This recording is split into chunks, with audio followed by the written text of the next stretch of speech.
오늘 우리에게 주시는 하나님의 말씀입니다. 신약 성경 에베소서 4장 17절에서 24절까지 말씀입니다. 에베소서 4장 17절에서 24절까지 저와 여러분들이 교독하도록 한 절씩 교독하도록 하시겠습니다. 그러므로 내가 이것을 말하며 주 안에서 정언하노니 이제부터 너희는 이방인이 그 마음에 허망한 것으로 행한같이 행하지 말라. 그들의 조명이 어두워지고 그들 가운데 있는 무지하가 그들의 마음이 부어짐으로 말미암아 하나님의 생명에서 떠나리로다. 그들이 감각 없는 자가 되어 자신을 방탕에 방임하여 모든 더러운 것을 욕심으로 행하되 오직 너희는 그리스도를 그같이 배우지 아니하였느니라. 진리가 예수 안에 있는 것 같이 너희가 참으로 그에게서 듣고 또한 그 안에서 가르침을 받았을진데 너희는 유혹의 욕심을 따라 썩어져가는 구속을 따르는 내 사랑을 벗어버리고 오직 너희의 심령이 새롭게 되어 하나님을 따라 의와 진리의 거룩함으로 지으심을 받은 새 사람을 이루라. 아멘.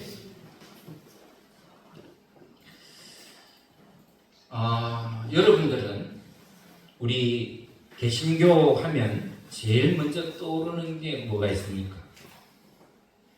여러분 우리 개신교 그러면 떠오르는 게 뭐죠? 과거 종교개혁이 일어난 16세기에는 개신교 하면은 대부분 유럽 사람들은 저항하는 사람들의 상징이었습니다. 그래서 개신교를 일컬어서 프로테스탄트라고 얘기해요. 프로테스탄트. 이 말이 무슨 말이냐면은 바로 저항하는 사람들, 항의하는 사람들이라는 뜻이 있어요.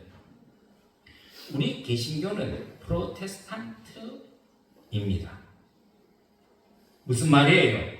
저항하는 사람들, 다음에 항거하는, 항의하는 사람들이 모이는 집단이라는 거예요. 무엇에 저항한 사람들입니까? 부정하고 부패한 그 당시 로마 가톨릭 교황청에 대해 거세게 저항했던 의식 있는 개혁적 신부들과 신자들을 일컬어서 프로테스탄트라고 불렀습니다. 그리고 그들이 가톨릭에서 나와서 개혁한 교회가 지금 우리 개신교들이에요. 그래서 개신교 하면 불의에 저항하며 한거하는 의로운 사람으로 떠올립니다. 여러분은 어떻습니까? 여러분들 우리 개신교라 그래서 할 때 불의에 항의하는, 항거하는, 반대하는 그런 성도들입니까? 교회들입니까? 어떻습니까?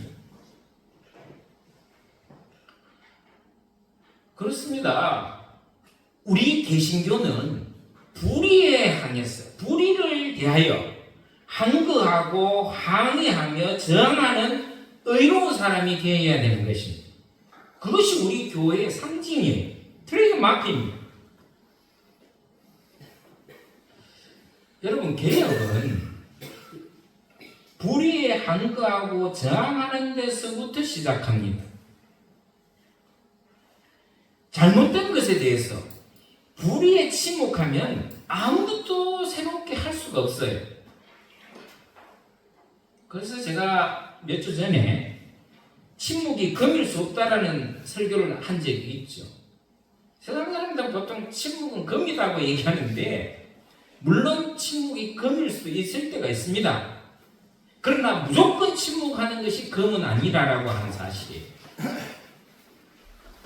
그러면서 제가 영상을 보여드리는 그 기억나십니까? 어느 교수가 지금처럼 학생들이 수업받고 있는데 아무 죄도 없는, 아무 일도 하지 않는 학생을 바로 쫓아내 보내버리죠. 교실 밖으로 나가라. 그런데 그 교수가 학생들을 쫓아보냈음에도 불구하고, 아무 이유 없이 쫓아보냈음에도 불구하고 학생들은 침묵했습니다. 그때 교수가 그 자기 동료, 자기 친구가 교실 밖으로 아무 이유 없이 쫓겨나가는 모습을 보면서도 아무도 이의를 제기하지 않는 침묵하는 동료 학생들을 향해서 교수가 뭐라 그랬습니까? 왜 너희들은 부당하게 쫓겨나가는 친구를 보면서도 침묵하느냐라고 묻죠. 제가 예를 들어서 이렇게 예배 드리고 있는데 누군가를 향해서 집사님 예배당을 나가세요 쫓아보낸다면 여러분 어떻게 하시겠습니까? 그냥 예배 드리는 성도한테 이 목사가 아무 이유 없이 집사님 나가세요, 당신은 여기서 예배 드리지 말고 밖으로 나가세요 라고 쫓아낸다면 여러분들은 어떻게 하시겠습니까?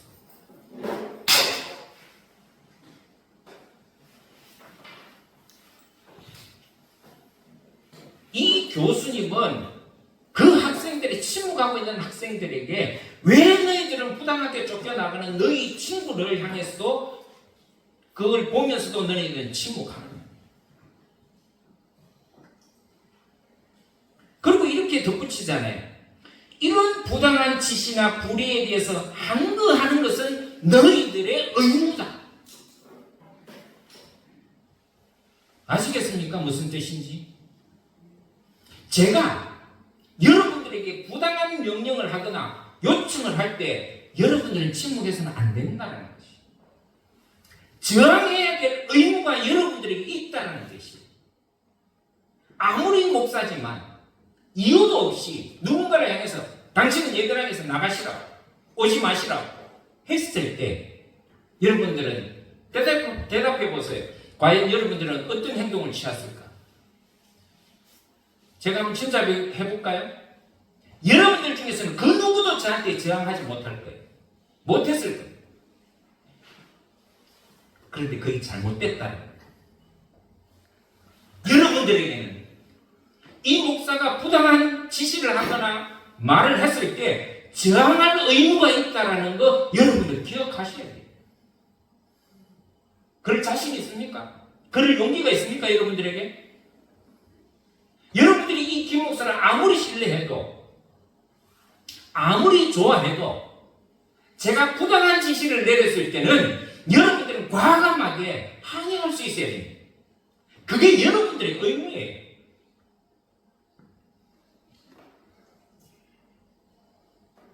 우리 개신교회 교인들은 하나님의 본질에서 벗어난 불법한 것에 대해서 강력하게 저항하는 정신을 가진 후예들이 오늘 저와 여러분들이에요. 이게 바로 프로테스탄트 개신교의 트레이드 마크이고 개신교의 정신임을 한시도 잊어버리면 안 되는 것입니다. 여러분들 오늘 우리 한국 교회가 왜 타락했는지 아십니까? 이 정신을 잊어버렸기 때문입니다. 우리를 보고도 침묵해요. 저항하지 않아요. 여러분, 우리 교회나 혹은 사회가 불법하고 불의하고 부정부패할 때 가장 먼저 저항해야 될 사람이 누군지 아세요? 바로 저와 여러분들이에요. 그런데 불행하게도 오늘날 우리 개신교회와 목회자를 비롯해서 여러분들이 갈수록 이 저항정신을 잊어버렸어요. 한국 개신교회에 저항정신이 있습니까? 대충 타협하고 좋은 게 좋다는 식으로 얼버무리고 골치 아프다고 때로는 침묵하고 못 본 척하고 지나칠 때가 얼마나 많았습니까? 그 결과가 뭐예요? 그 결과가 어떻습니까? 교회가 망가지고 있잖아요. 우리 사회가 망가지고 있잖아요. 그런데도 우리는 침묵합니다. 말하기를 꺼려해요. 서로 상처가 될까봐 걱정하고 있어요.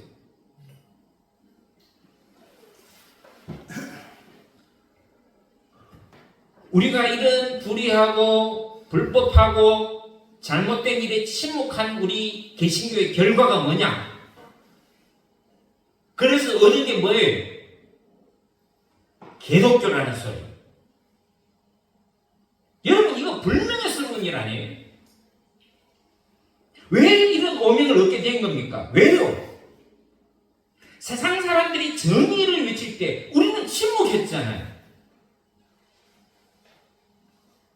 불법한 권력에 대해서 우리는 침묵했다고요. 그래서 얻은 오명이에요. 저는 이 일에 대해서 우리는 반드시 하나님 앞에 심판받을 것이라고 믿고 있습니다. 아니, 어쩌면 우리는 심판받고 있는 중일지도 몰라요. 왜냐? 여러분 밖에 나가서 전도해보면 알잖아요. 우리 기독교인들을 좋게 봅니까? 신뢰해요? 교회를 신뢰합니까? 왜 이렇게 됐어요?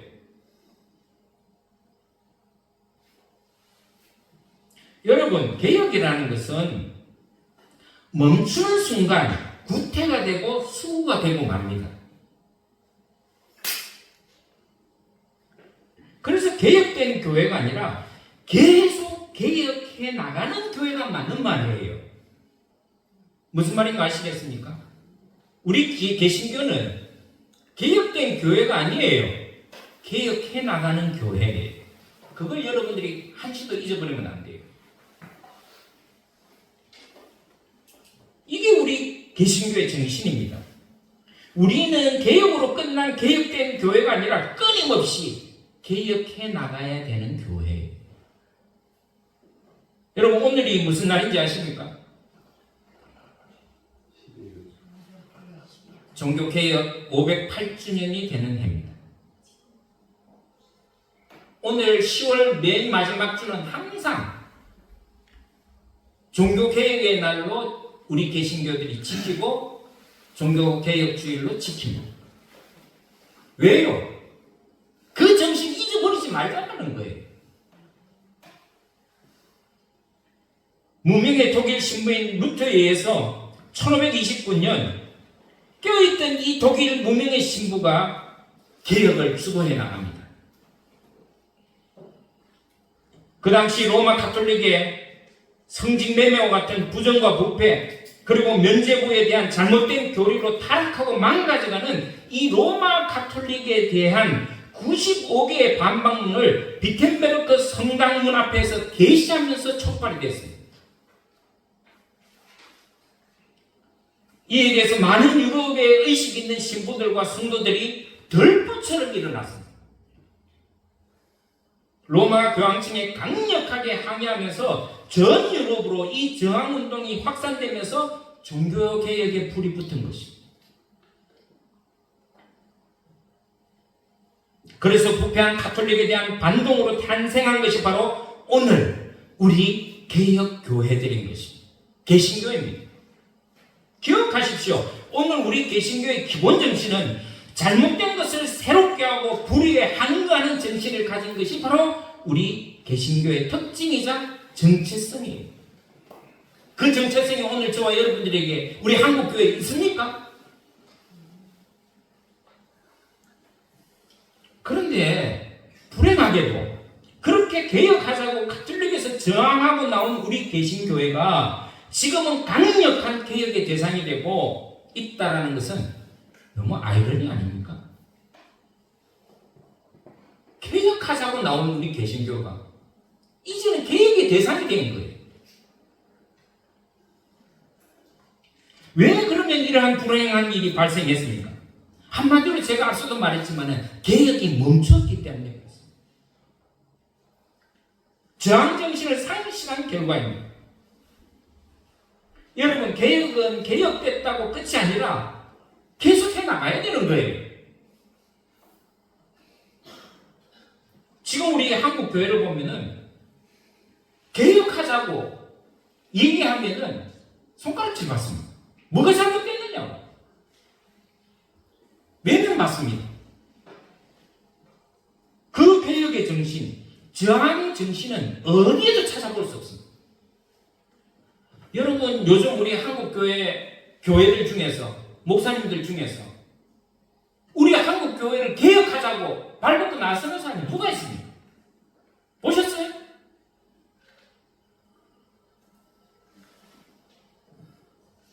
우리 개신교회는 부패한 카톨릭에 저항하며 나왔는데 이제는 카톨릭보다 더 못한 구태에 빠져있는 아주 구태한 교회가 되어버렸어요. 부끄러운 줄 알아야 돼요. 지금은 보면 차라리 카톨릭이 더 개혁적인 교회인 것 같아요. 정의를 세우려고 노력하고 불의에 항거하는 카톨릭을 보면 제가 한편으로는 부끄러워요. 왜? 우리가 그래야 되는데 우리는 아무 말도 안 합니다. 우리 사회의 불에 대해서 침묵하고 있어요. 입 닫고 있습니다. 말하지 못하게 합니다. 교회에 대해서도 마찬가지예요. 여러분, 그 거대한 초록색 같은 카톨릭이 왜 어떻게 무너지고 어떻게 전 세계로 개혁의 물결이 넘쳐났는지 우리는 역사를 통해서 배워요. 그것이 무엇입니까? 한 사람의 문제의식과 각성에서 시작한 저항운동에서 시작된 겁니다. 여러분들은 오늘 우리 한국교회와 우리 사회에 대해서 어떤 문제의식을 가지고 살고 있습니까? 가슴 속에 불같이 뜨거운 저항정신이 여러분들 속에 있습니까? 어떻습니까? 혹시 나와 우리 교회와는 상관없어? 혹시라도 그런 생각을 가지고 계신 것은 아닙니까? 아니면 그런저런 생각하면 머리가 아프고 복잡하다고 회피하고 있지는 않습니까? 여러분, 그러면 우리 개신교 정신을 잃어버린 것과 다름없어요. 저는 이것이 오늘 우리 개신교가 빠진 불행의 이유라고 생각합니다. 우리 한국 교회에서는, 특히 개신교에서는 저항 정신이 없어요. 특히 불의한 것, 정의롭지 못한 것에 대해서 분노심이 없어요. 거룩한 의로운 분노가 사라졌습니다. 저항정신이 사라졌어요. 우리는 교회 안에서든 바깥에서 뭔가 잘못됐다고 지적하면 다 그 사람을 손가락질하고 심각한 문제죠.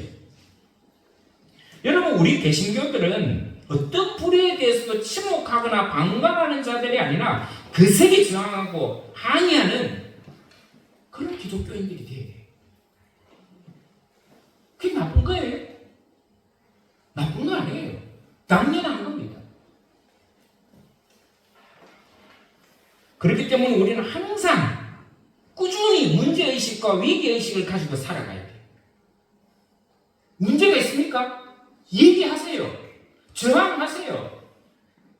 아이고, 우리 어떻게 목사님한테 그런 얘기 합니까? 아이고, 어떻게 우리 권사님이나 책사님한테 그런 얘기 합니까? 그게 바로 문제를 더 키우는 거예요. 여러분, 우리는 잘못됐을 때 누군가 지적해야 돼요. 그리고 그 잘못을 깨달은 사람은 수긍할 줄도 알아야 돼요. 자기를 돌아볼 줄도 알아야 되는 거예요. 그래야 발전이 있는 겁니다. 저 사람이 나하고 악감정이 있어? 여러분, 그건 너무 수준 미달이에요. 누군가 뭔가 잘못된 것에 대해서 얘기할 때 우리는 생각할 줄 알아야 돼요. 왜, 뭐 때문에 저 사람이 그런 얘기를 하는가? 우리가 고칠 점은 뭔가 생각해야 돼요. 그런데 우리는 생각하지 않습니다. 위기의식이나 문제의식을 가지지 않아요. 그러면 늘 구태해져요. 구태여행하게 돼요. 개혁이 아니라, 개혁하는 사람이 아니라 개혁의 대상이 될 수밖에 없다는 거예요. 오늘 우리 한국 기독교가, 개신교가 불의에 대해서 저항하지 않았기 때문에 불의에 굴복당하고 있는 거 아니에요? 여러분, 개신교회는 그런 불의에 굴복당하는 기독교가 절대로 아닙니다. 싸워 이겨야 되는 교회예요. 여러분 한번 보세요. 우리의 믿음의 선조들은 부정부패한 로마 가톨릭에 대해서 강력하게 저항하고 항해에서 태어난 뿌리를 갖고 있는 그런 정신들이 우리에게는 있어야 되는 거예요. 여러분 이걸 절대 잊어버리면 안 돼요. 제가 두고두고 마음 아프고 또 한국 사회에 대해서 하나님께 죄스러운 마음이 하나 있어요. 그게 뭔지 아세요? 지난 12.3 내란에 대해서 우리 한국교회가 들불처럼 일어나서 그 불의에 항거하고 막아내는데 목소리를 내지 못하고 강력하게 저항하지 못한 목회자로서의 죄책감이 아시겠습니까?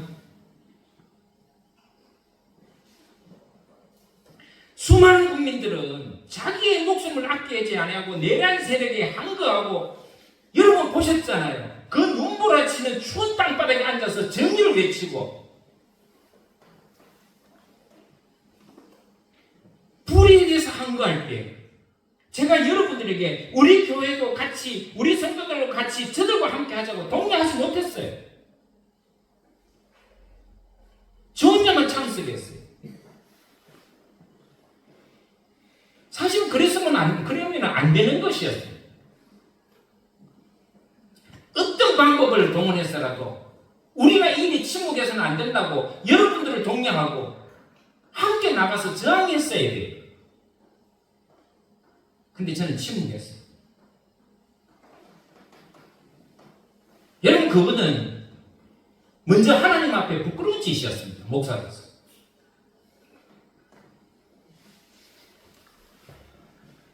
세상에 많은 사람들은 그들을 위해서 따뜻한 커피 한 잔, 물 하나 제공할 때 우리는 그랬습니까? 수수방관했잖아요. 제가 그 생각하면 너무 미안해요. 우리는 오히려 내란 세력을 옹호하고 지지하고 불의한 권력편에 섰습니다. 여러분 이것은 앞으로 두고두고 우리 기독교 역사에 부끄러움으로 남을 겁니다. 분명합니다. 여러분 혹시 국감장에서 그 최혁진이라는 국회의원, 무소속의 국회의원을 기억하실지 모르겠습니다.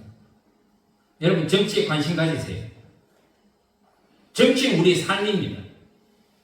무슨 말인지 아시겠어요? 정치에 무관심해서는 절대로 안 됩니다.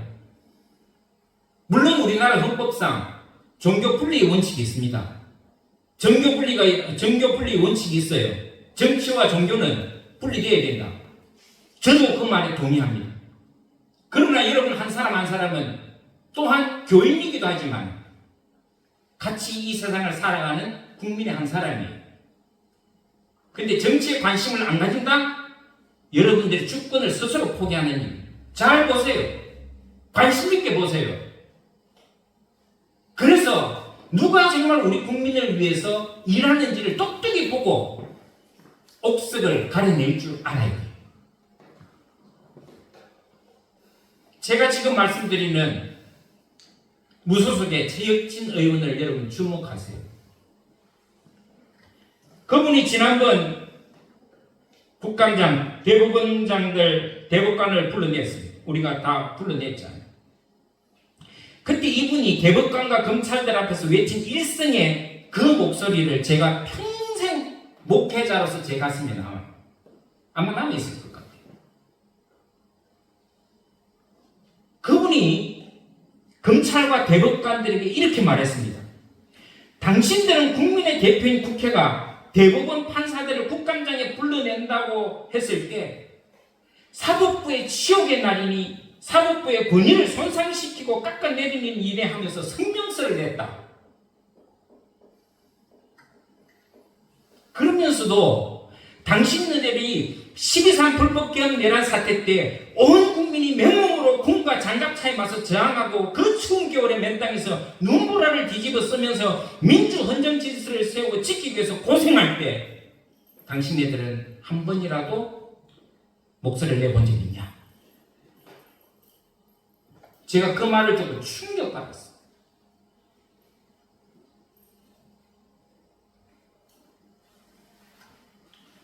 제가 그 목소리를 듣고 부끄러웠던 이유가 있습니다. 그게 법관에게 하는 말이 아니라 오늘날 우리 한국교회와 목회자들에게 한 말로 비수같이 쏟아졌기 때문에 그렇습니다. 너희 교회들은 저 시민들이 차가운 눈보라 뒤집어 쓰고 길바닥에서 이 나라의 민주주의를 지키기 위해서 저항할 때 너희들은 왜 했냐고. 제가 들리기는 그렇게 들렸어요. 하나님의 책망하는 선지자의 소리를 저는 들었습니다. 너무 부끄러웠습니다.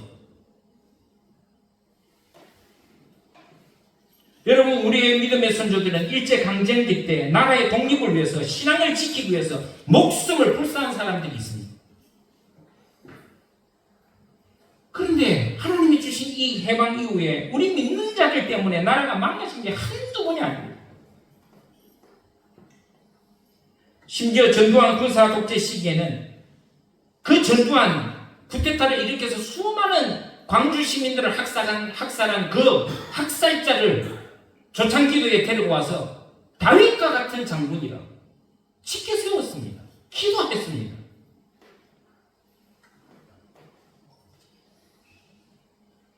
아부했고 권력에 빌어붙었습니다. 정치권의 김수기 관여해서 권력을 움직였습니다. 제가 조금 전에도 말씀드렸잖아요. 우리나라는 헌법상 정교 분리의 원칙을 가지고 있습니다. 정치와 종교는 분리되어야 됩니다.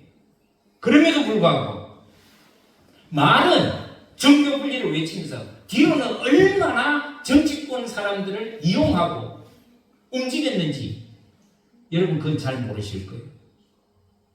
저는 너무나 잘 알고 있습니다.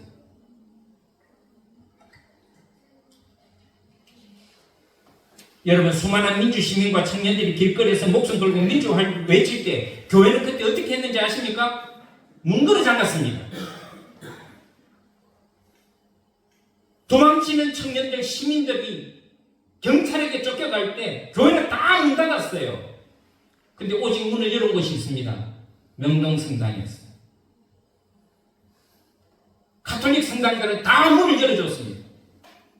피신하는 청년들, 시민들에게 다 보호막이 되어줬어요. 도피성이 되어줬단 말이에요. 방패막이가 되어주고 그랬는데 우리는 다 문고리 잠그고 내쫓았습니다.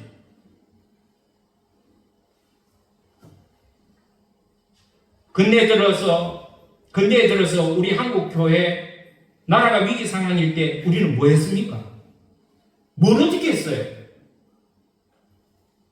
온 국민들은 온몸으로 장갑차를 맞고 군인을 맞고 있을 때 우리 한국교회는 어디 있었어요? 여러분, 이거는 수치입니다. 프로테스탄트의 정신에서 위배된 행동을 우리는 지금까지 하고 있습니다. 오히려 성도들을 선동해서 법원을 파괴하고 내란범을 옹호하고 지지하고 아직도 저 광화문 내거리에 윤석열 석방하라고 성조기 들고 흔들고 다니는 대다수 사람들 중에서는 기독교인들이 미친 짓 아니에요? 어떻게 이럴 수가 있어요?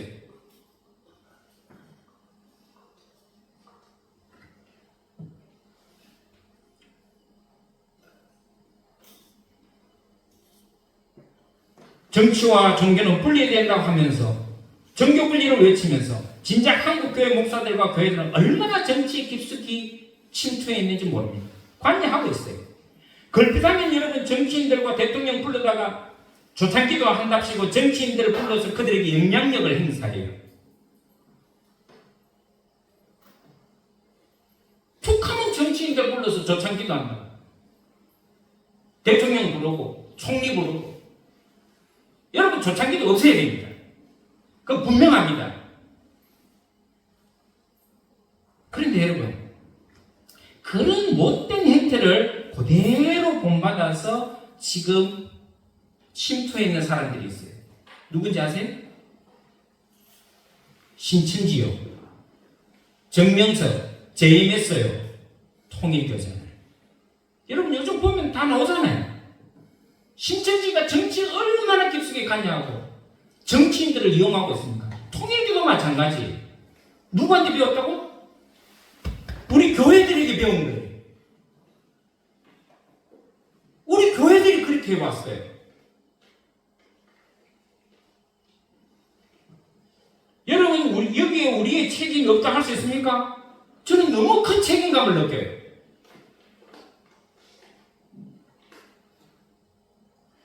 우리는 오늘 종교개혁 500년이 넘어서는 이 시점에서 우리는 다시 한번 오늘 우리 스스로를 돌아보고 또 교회 자신에게 물어봐야 돼요.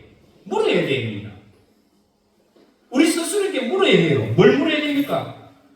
오늘 우리 한국교회는 개혁되고 있는가? 개혁할 것은 없는가? 오늘 나는 개혁해야 될 것은 없는가? 우리 교회는 바꿔나가고 개혁해야 될 것은 없는가? 물어봐야 된다는 거예요. 사랑하는 우리 두란노 교회 성도 여러분, 여러분들은 개신교의 저항정신을 잊어버리지 마시기를 주의 이름으로 축원합니다. 불의와 불법에 대해서 항상 문제의식을 갖고 단호하게 아닌 것은 노라고 말할 수 있는 정의로운 성도가 되기를 바랍니다. 다른 교회는 다 잘짜더라도 저는 우리 두란노 교회만큼은 깨어있는 성도, 깨어있는 교회가 되기를 바랍니다. 혹 여러분들 가운데서 우리같이 작은 교회가 나 같은 사람이 뭐 그런 의식을 가진다고, 문제의식을 가진다고 뭐 달라질 수 있는가, 달라지겠는가 생각하는 분들도 틀림없이 계실 거예요. 그런데 여러분 500년 전에 일어났던 종교개혁을 한번 생각해 보세요. 여러분 마르틴 루터가 종교개혁을 할 때 유명하고 힘있는 대형교회 신부였을까요? 아니, 그는 그저 무명의 신부였어요. 저 빅텐베르그라고 하는 한 4, 5만 정도밖에 인구가 살지 않는 그런 소도시의 성당 신부였어요. 신부에 불과했어요. 근데 그 신부가 자각했습니다. 아, 이거는 잘못됐다. 로마 교황청의 부정과 부패, 성직 매매를 보면서 또 면죄부를 보면서 이거는 뭔가 틀림없이 크게 잘못됐다. 그러면서 자각하고 자기가 있는 성당 대문 앞에다가 문 앞에다가 99개 조의 반박문을 붙이면서 개혁이 시작됩니다. 여러분, 개혁이라는 것은 거대한 것이 아니에요. 대형교회 목사님만이 이룰 수 있는 일도 아니에요. 저와 여러분 같은 이 작은 교회, 한 사람의 자각에서 개혁이 일어날 수 있어요. 여러분들 중에서 한 사람이라도 이 문제의식을 가지고 자각하는 한 사람이 있다면 우리 교회는 변할 겁니다. 얼마든지 우리 교회는 변할 거예요. 우리 이 지역도 변할 겁니다. 근데 왜 안 변할까요? 왜 우리에게는 변화가 없습니까? 누구도 문제의식을 가지지 않는 거예요. 자각하지 않는 거예요.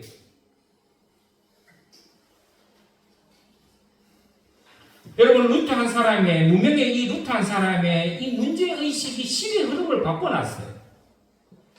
왜요? 하나님이 살아계시기 때문에 그래요.